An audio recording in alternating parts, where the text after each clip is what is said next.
Tanzania imebarikiwa sana na madini ya aina mbalimbali.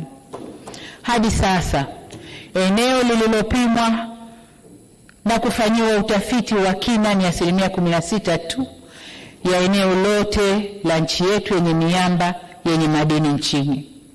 Kazi yetu miaka inayokuja ni kuhakikisha madini haya yanawaletea maendeleo wananchi na kuwainua kiuchumi.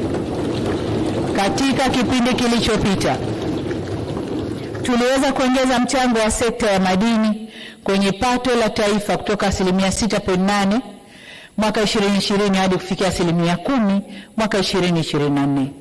Hatua hii inamaanisha madini yanachangia zaidi mapato kwa wananchi, makusanyo kwa serikali na uwekezaji kwenye huduma za kijamii.